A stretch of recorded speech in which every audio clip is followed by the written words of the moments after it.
à quoi j'ai envie d'arriver, pour ça, de quoi j'ai besoin, quel est le produit éventuellement, parce qu'on n'achète jamais un produit, on achète son résultat. Et derrière le résultat, ce qu'on achète surtout, c'est un système de valeurs, c'est-à-dire à quoi on va attribuer de l'importance à l'égard des autres. Et aussi, ce qui est intéressant, c'est dans l'écoute de soi et de l'autre, c'est d'écouter la véritable sensibilité de l'autre et pas la mienne. Parce que très souvent, on a une tendance à faire un peu de projection. Si c'est bon pour moi, c'est bon pour l'autre. Non, c'est pourquoi c'est réellement bon pour la personne et qu'est-ce qu'elle poursuit, quoi. Tu t'apprêtes à voir une rencontre au sommet. Qu'est-ce que c'est une rencontre au sommet avec Carl et invité? Dans le fond, c'est des entrevues que j'ai eu le privilège de faire, soit pendant les sommets de la vente que j'ai organisés dans le passé, ou des entrevues à venir. Donc, je t'invite à rester à l'écoute, prends des notes, va te chercher un cahier, prends des notes parce que l'intervenant que tu as vu, que tu vas voir, a des choses puissantes à te partager. Et comme tu te retrouves sur ma chaîne YouTube, c'est le même mot d'ordre. Écoute, absorbe et action. Je te laisse avec notre invité. Salut tout le monde. Une autre entrevue avec un de mes amis, Paul Pironnet. Je suis vraiment content de t'avoir avec nous. Salut Paul. Salut Carl. Bonjour à tous nos auditeurs. Oui, c'est des auditeurs, non? C'est des gens qui voient l'image aussi en même temps. Ils entendent et ils voient, donc spectateurs, auditeurs, peu importe, mais les gens qui sont là. Et pourquoi je tenais à inviter Paul Polo pour les intimes? Parce que je le côtoie dans un mastermind, on s'est rencontrés, on a eu l'occasion d'échanger plus au Mexique. Et j'adore ta philosophie. Je vais te parler à toi, là, Paul, parce que tu es là, mais j'adore ta philosophie face à la vente, face à apporter les gens à passer à l'action. Puis c'est ce que je veux aussi apporter. Tu sais, t'es coach PNL, tu as ton institut, tu formes des coachs aussi. Et je me suis dit, qui de mieux que Paul Pironnet pour nous parler de, je vais dire, vente après vente. Ce que je veux dire là-dedans, c'est qu'une fois qu'on a le oui de la personne, ben, il faut l'amener aussi. Il faut tout le temps lui revendre l'idée qui passe à l'action avec ce qu'on est en train de lui transmettre, lui, ensemble. Donc, je sais que je t'ai présenté très brièvement. Je vais te laisser la parole pour que tu puisses te présenter aux gens qui ne te connaissent pas pour qu'on sache qui est Paul. Eh bien, écoute, avec grand plaisir. Merci encore, Carl, de cette proposition. Donc, moi, je suis d'abord un passionné du monde humain et de ses capacités de transformation. Ce qui m'intéresse beaucoup aujourd'hui, c'est d'accompagner, de former de nombreuses personnes. Ça fait 35 ans maintenant que je fais ce métier. Et on forme et on accompagne des centaines de personnes par an, en ligne et en salle. Et donc, du coup, voilà, ça, c'est quelque chose qui m'anime beaucoup, d'accueillir des gens. Et puis, effectivement, par rapport à la vente, en fait, nous sommes en perpétuelle, on pourrait dire, relation. Si ce n'est commercial, c'est une relation de suivi ou d'accompagnement. Et ce qui m'importe beaucoup, moi, dans cette qualité de relation, c'est l'écoute, la prise en compte de la personne dans ce qu'elle est, dans ce qu'elle vit, dans ce vers quoi elle veut tendre. Et à partir de là, d'être justement, grâce à cette qualité d'écoute, eh bien, centré sur les services ou les éventuels produits qu'on va pouvoir lui proposer. Donc, pour moi, la notion de transformation de vie, elle va passer par la proposition de séminaires, avec toutes sortes on va dire, de modalités d'accompagnement. Et ce qui me porte beaucoup aujourd'hui, c'est d'être toujours à l'écoute justement du besoin, des attentes des clients. Alors, ça paraît un peu enfoncer une porte ouverte de dire ça, mais ce qui m'intéresse beaucoup pour aller un pas plus loin là-dedans, c'est d'écouter comment les gens parlent de ce qu'ils vivent et de ce vers quoi ils veulent aller, des difficultés qu'ils rencontrent, comment ils en parlent pour, au fond, mieux comprendre d'abord ce qu'ils sont, ce qu'ils vivent, les difficultés qu'ils rencontrent, et à partir de là, ce qu'ils ont besoin en fait pour progresser. Donc, je crois que la vente, pour moi, elle passe beaucoup par cette qualité, en tout cas d'écoute. C'est quelque chose qui reste toujours très important pour moi aujourd'hui. Effectivement, merci, parce que il y a deux mots qui ont accroché dans tout ce que tu as dit, qui ont ressorti, la transformation. Donc, tu es un passionné, tu veux aider les gens à se transformer, et tu l'as répété vraiment régulièrement, écoute, écoute, écoute, écoute. Et j'aime que tu dises ça, parce que souvent on pense que pour être un bon vendeur, il faut être un bon parleur. Mais ce que tu dis, c'est qu'il faut être bonne personne qui écoute. Et là, ça m'apporte une première question par rapport à l'écoute, parce que ça, c'est quelque chose qu'il y a beaucoup de gens qui me disent, je sais qu'il faut que j'écoute, puis il me semble que j'écoute, mais entendre ce que la personne dit et écouter, c'est différent. Quoi les trucs que tu peux nous partager pour être vraiment présent quand la personne nous parle, être présent puis sans jugement, là? J'aime beaucoup que tu parles de présence, Karl, parce qu'en fait, l'écoute, c'est une double dimension d'écoute. C'est une dimension à l'écoute de soi et à l'écoute de l'autre. Et c'est pas forcément toujours évident de gérer les deux. Exact. C'est-à-dire être à l'écoute de soi, ça commence par là, hein, c'est être en présence à ce qui se passe. Et c'est dans cette qualité de présence que pour moi l'écoute réside.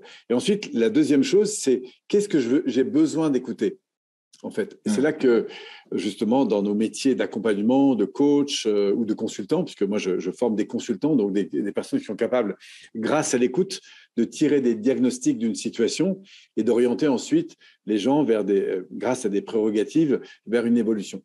Ça veut dire aussi d'avoir des structures, ce que j'appelle des structures d'écoute. Et si je vais un pas plus loin, il y a toujours deux dimensions sur lesquelles les gens aspirent à grandir. La première, c'est avoir des résultats dans leur vie. Donc, ils voudraient progresser, résoudre des problèmes. Donc, en gros, c'est acquérir des moyens d'avoir plus, de faire plus ou d'avoir plus. Et il y a une autre dimension qui est pas forcément verbalisée, mais qui est encore plus importante à écouter.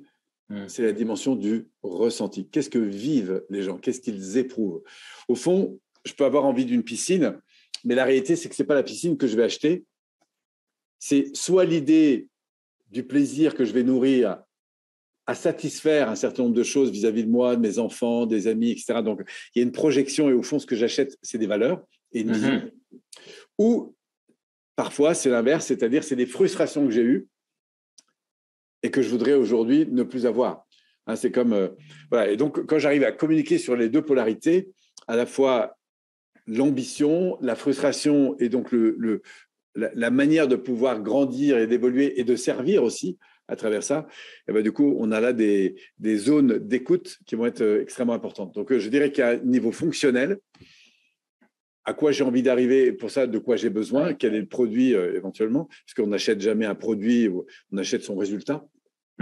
Et derrière le résultat, ce qu'on achète surtout, c'est un système de valeurs, c'est-à-dire à quoi on va attribuer de l'importance à l'égard des autres.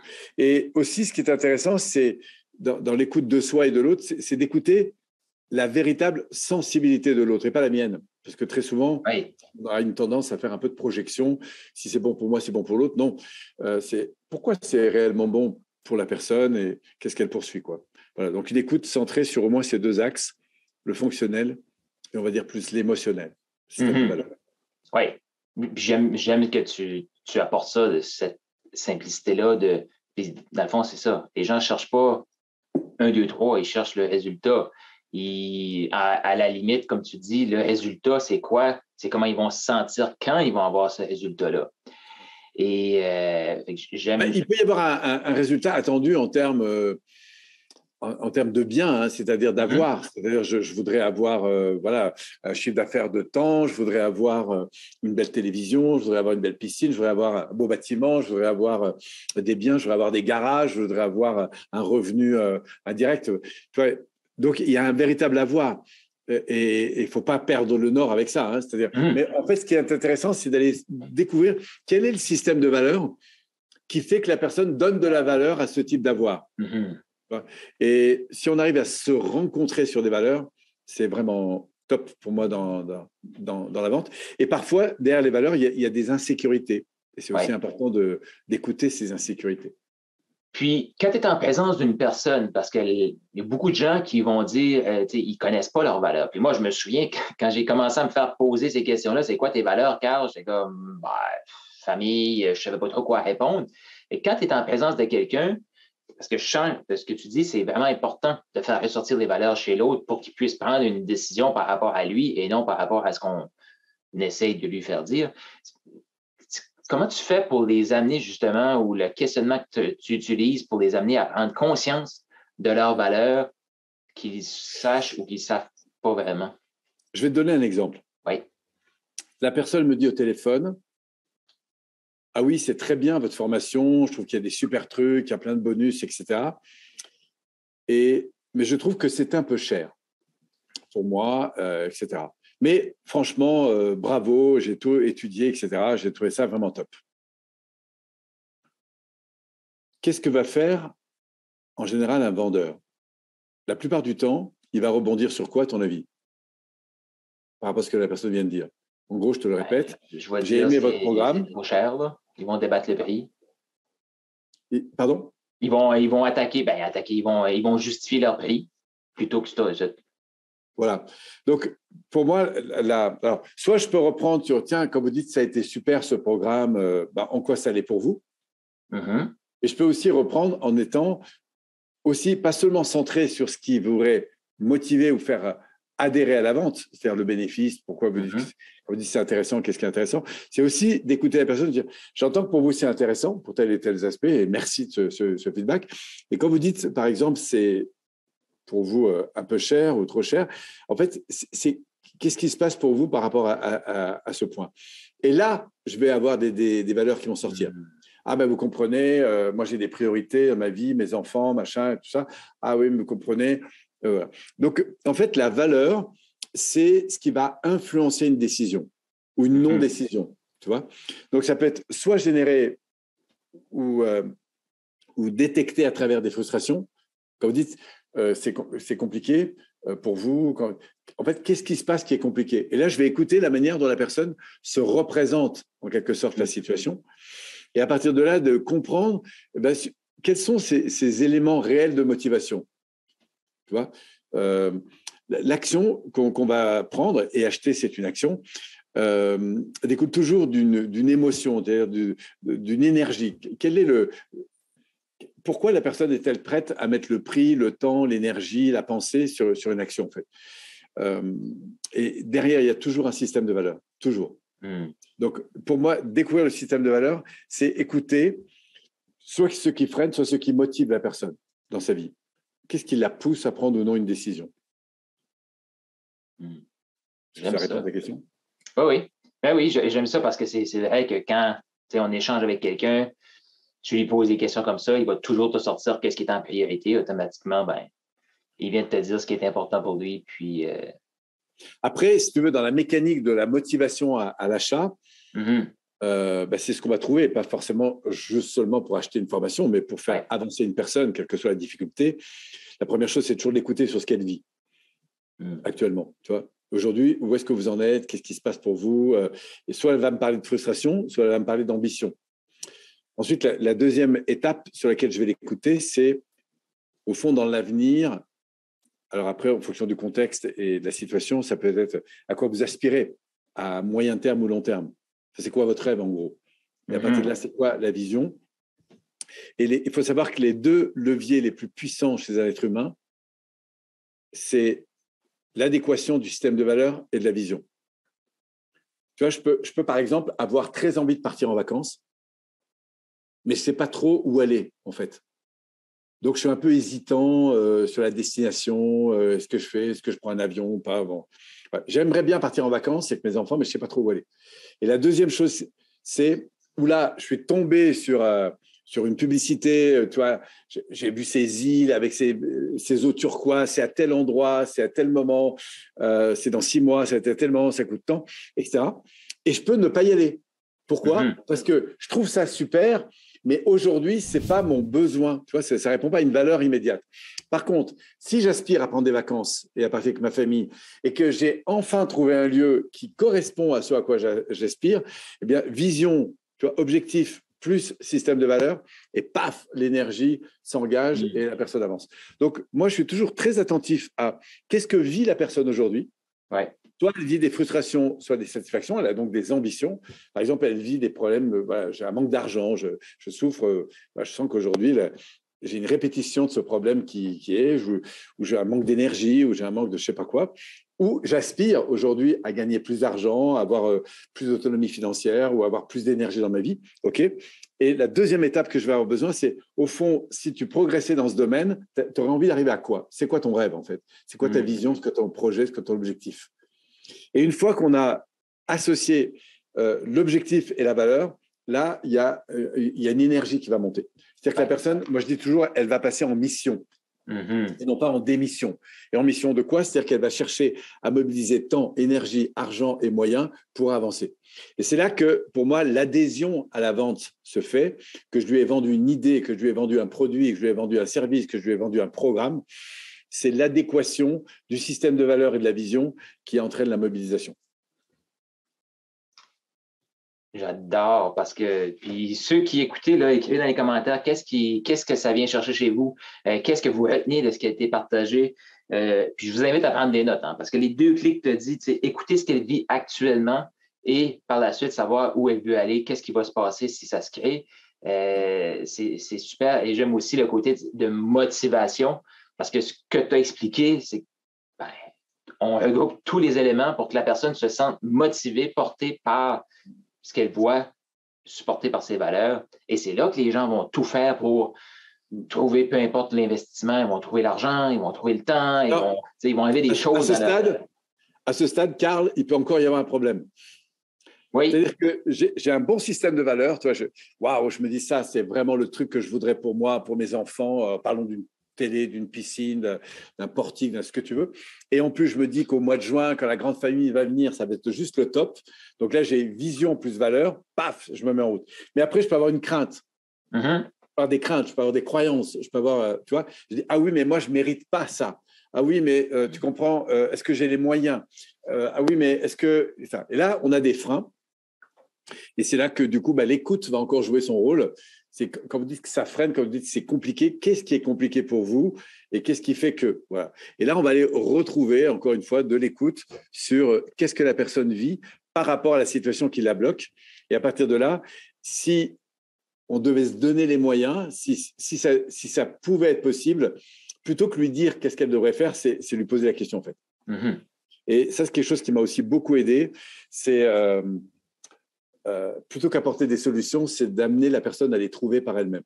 Donc là, on est plus dans un rôle… Moi, je sais que quand je vends des prestations à entreprises, en gros, j'ai 7 étapes. Je peux te les rappeler comme ça rapidement.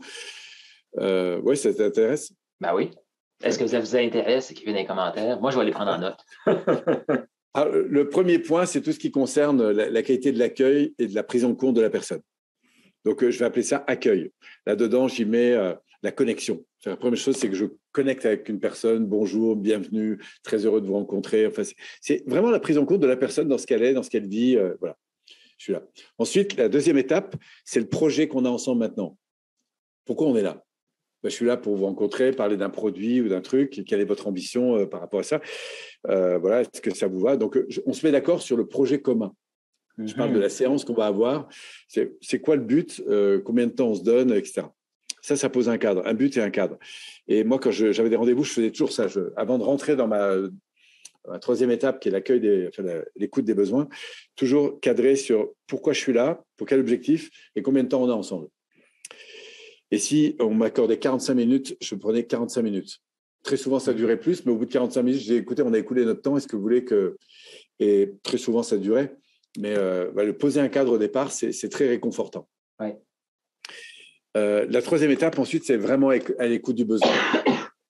Donc, je ramène la personne sur qui elle est, qu'est-ce qui est important aujourd'hui, quelle est sa mission, à partir de là, quelle est sa vision, quel est son projet, quels sont ses objectifs, sur quoi on l'attend.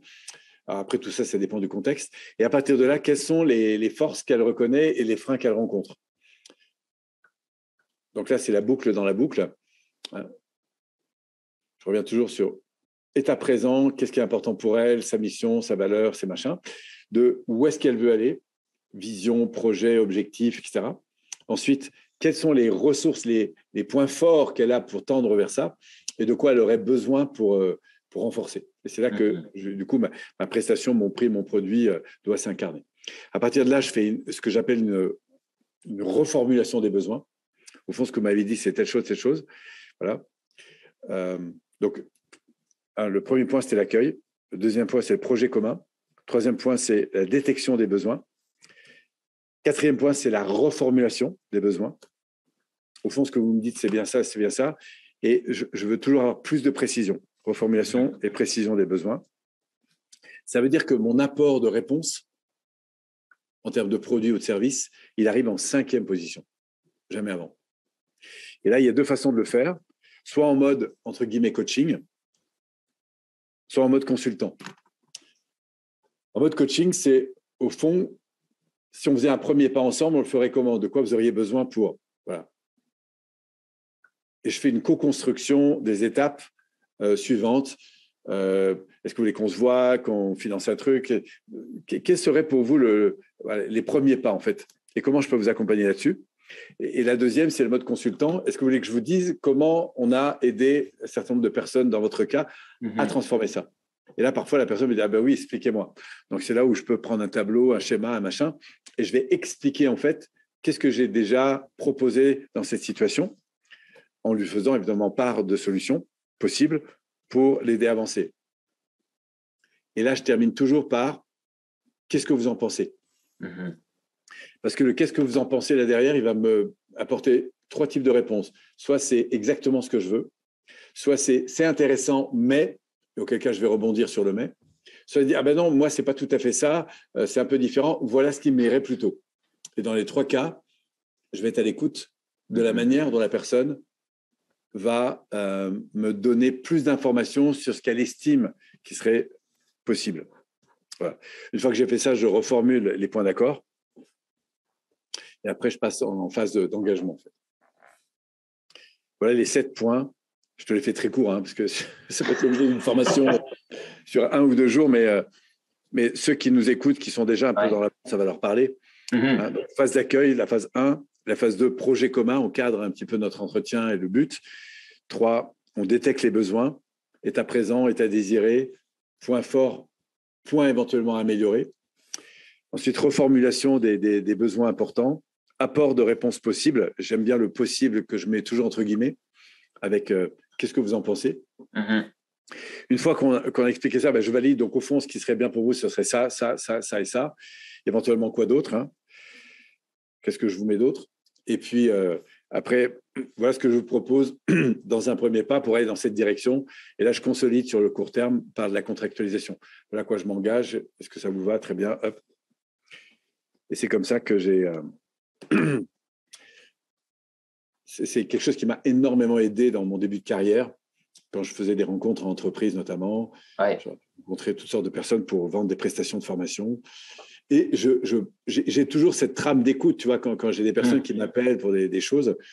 Et j'ai même envie de dire c'est un process de coaching. C'est-à-dire que c'est pas forcément pour la vente d'un produit, mais c'est d'écoute, ce que j'appelle l'écoute de situation pour aider la personne à définir en fonction de ses importants, de sa vision, quels vont être les prochains pas et les ressources dont elle a besoin pour faire une différence. Exact. Merci d'avoir partagé ça, 7 étapes. Qui a aimé les 7 étapes? Écrivez 7 étapes dans les commentaires. J'ai le goût de vous lire. Merci de l'avoir partagé aussi, je vais dire, aussi simplement. Puis, j'ai aimé la phrase que tu as ajoutée, que c'est pas juste une structure d'écoute pour vendre quelque chose ou inspirer un achat. Non, c'est vraiment une structure de, première chose, connecter avec la personne, voir qu'est-ce qui peut être, où elle veut aller, qu'est-ce qui peut être dans le chemin. C'est des étapes en coaching qu'il faut, faut suivre. Pourquoi? Parce qu'on veut qu'elle l'achète encore là. Qui a à faire? Parce que tu as beau avoir, tu parlais des dirigeants d'entreprise, le dirigeant d'entreprise qui te dit oui, qui te donne un chèque, mais après qui ne fait rien, parce qu'il y a plein de choses qui freinent et que tu n'as pas pris en compte, tu n'as pas de transformation. Donc. Ouais, absolument. Et j'ai vu beaucoup de techniques de vente. Ça fait 35 ans que je suis dans ce métier. Donc, dans ces dernières années, c'est plutôt les gens qui viennent me voir. Donc, c'est moi qui monte les séminaires. Mais j'ai beaucoup presté à une époque pour des écoles de commerce, pour toutes sortes de centres de formation. Et bien sûr, la thématique de la vente est toujours revenue. J'ai vu beaucoup de méthodes de vente, tu vois. Mais je suis toujours revenu à ces 7 étapes qui privilégient toujours la relation. Et tous les bons commerciaux que j'ai connus, quand je les fais réfléchir sur, pour vous, c'est quoi un bon commercial, ce qui ressort vraiment d'une manière très, très forte, c'est d'abord une relation. C'est-à-dire qu'avant de vendre un produit, on vend une relation. Enfin, on consolide une relation, on consolide un projet. Et après, le reste, c'est de la collaboration, en fait. Et la vente, ce n'est rien que de la contractualisation vers un projet commun qui adhère à des valeurs qui nous semblent importantes aujourd'hui. Voilà, donc construire des relations, c'est vraiment mon conseil. Et d'ailleurs, tous les grands commerciaux que j'ai connus se promènent avec leur réseau. Parce qu'un bon commercial, il garde la relation avec ce qu'on achète. C'est pas seulement le savoir-faire commercial, c'est la relation qu'il a su bâtir parfois des années.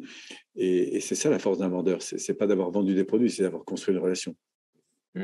J'adore ça parce que c'est tellement vrai que c'est la base. Parce qu'une fois que tu as les relations, tu peux faire ce que tout est possible. Puis, et tout ça, ça revient. Et la relation, ça se construit. Et la relation, hein, pour qu'elle se construise, elle se construit sur un facteur de confiance. Et la confiance, elle est directement proportionnelle au niveau des valeurs qu'on a partagées, en fait. On s'est écouté, soit sur des frustrations, soit sur des besoins, mais on s'est écouté, on s'est pris en compte.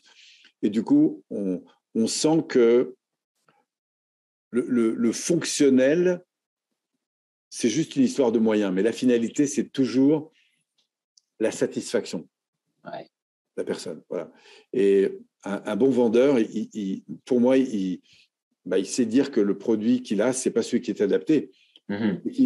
Dire, écoute, j'ai pas encore vraiment, j'avais ça, effectivement, j'avais prévu ça, je trouvais que c'était bien, mais je suis pas complètement certain que ce soit la meilleure chose. Ce que je te propose, on va se prendre 24 heures de plus et je te reviens demain avec des précisions, tu vois. Voilà, et c'est ça pour moi, c'est un consultant, c'est un conseil, c'est un. Moi, ce que je retiens, c'est que c'est un consultant, un coach, c'est un humain qui connecte avec un autre humain, justement, comme tu dis, puis qui est là pour aider la personne Il faut qu'il y ait vraiment ce trépied, c'est-à-dire qu'une écoute de l'état présent, une clarté de la vision et des objectifs, et ensuite une réflexion partagée sur les moyens d'y aller, en fait. Sachant que, voilà, une fois que les moyens sont là, après la personne dira, OK, moi j'ai investi tant. Mais c'est incroyable comme la puissance d'une relation, c'est dingue. Hein, si toi, tu connais quelqu'un qui connaît quelqu'un et que je te fais confiance parce que je te connais, c'est plus puissant qu'une pub à la télé, quoi. Ah oui. Mais tu sais, je suis convaincu que les gens qui nous écoutent vont être d'accord qu'on achète de qui? On achète des gens qu'on apprécie, des connexions, et on achète aussi des gens qui sont référés parce qu'on a confiance, comme tu dis, dans cette personne-là. Donc, automatiquement, lien de confiance fort qui se crée. Puis, au final, c'est plus. Puis, on va acheter un même produit de quelqu'un versus un autre. Mais dans le fond, ce n'est pas le produit, c'est la personne. Donc, merci de nous avoir comme vraiment partagé tout ça avec tes 7 étapes et tout. Avant de te laisser le mot de la fin, j'aimerais savoir, les gens qui veulent te suivre, c'est où la meilleure place pour te suivre ou te découvrir encore plus? Alors, c'est très, très simple. Ils tapent Paul Pironnet sur Google et là, ils vont avoir un florilège de propositions, à commencer par mon site Internet, ma chaîne YouTube, sur les réseaux. Enfin, j'ai énormément de contenu partagé. Donc, c'est très, très simple. Paul Pironnet sur Google. C'est maintenant le média social qui est le plus suivi. Google. Tu écris le nom, puis après, tu es redivisé. Tu vas où tu veux consommer le contenu, dans le fond. Et à la fin de cette entrevue-ci, si tu avais un conseil, un truc, une citation, peu importe, une chose que tu as le goût de partager avec les gens qui sont là, qui ont le goût de devenir plus inspirants, inspirer plus d'achats, mais inspirer aussi plus d'impact chez leurs clients, ça serait quoi? Le détachement. C'est-à-dire de trouver autant de plaisir au fait d'avoir un oui qu'avoir un non. Juste être dans la mission de servir et d'informer, en fait. Voilà. Et l'écoute. Merci beaucoup pour ces sages paroles, Paul. Je savais que ça allait être haut en valeur et haut en connexion. Donc, merci beaucoup d'avoir été là. Un grand plaisir. Et pour ceux qui nous écoutent, je vous invite à aller voir Paul Pironnet sur Google et on se voit dans la prochaine activité. Merci, Carl, et bravo encore pour tout ce que tu fais. Merci. Ta communauté.